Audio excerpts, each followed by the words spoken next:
accountable. Let's take you live to London, where the British Prime Minister is about to speak with his reaction to events in Ukraine.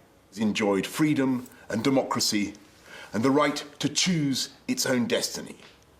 We and the world cannot allow that freedom just to be snuffed out. We cannot and will not just look away. It's because we've been so alarmed in recent months at Russian intimidation that the UK became one of the first countries in Europe to send defensive weaponry to help the Ukrainians. Other allies have now done the same, and we will do what more we can in the days ahead. Today, in concert with our allies, we will agree a massive package of economic sanctions designed in time to hobble the Russian economy. And to that end, we must also collectively cease the dependence on Russian oil and gas that for too long has given Putin his grip on Western politics. Our mission is clear.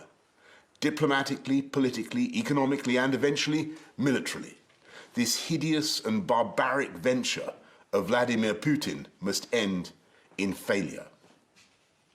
And so I say to the people of Russia, whose president has just authorized a tidal wave of violence against a fellow Slavic people, as the parents of Russian soldiers who will lose their lives, I cannot believe this is being done in your name, or that you really want the pariah status it will bring to the Putin regime.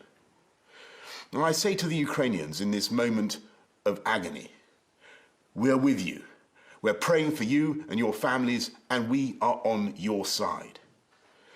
And if the months ahead are grim and the flame of freedom burns low, I know that it will blaze bright again in Ukraine, because for all his bombs and tanks and missiles, I don't believe that the Russian dictator will ever subdue the national feeling of the Ukrainians and their passionate belief that their country should be free.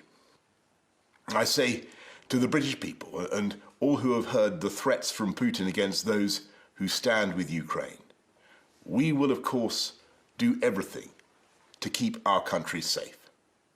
We're joined in our outrage by friends and allies around the world.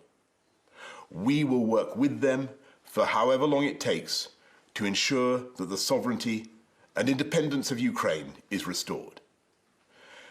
Because this act of wanton and reckless aggression is an attack not just on Ukraine, it's an attack on democracy and freedom in Eastern Europe and around the world.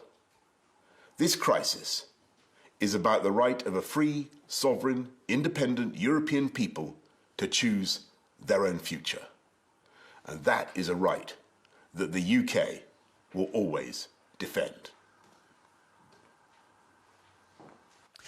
And that was the UK Prime Minister Boris Johnson, very firm on his support for Ukraine, talking of introducing crippling sanctions that will hobble the Russian economy. That hasn't, of course, deterred Vladimir Putin in his assault on Ukraine today.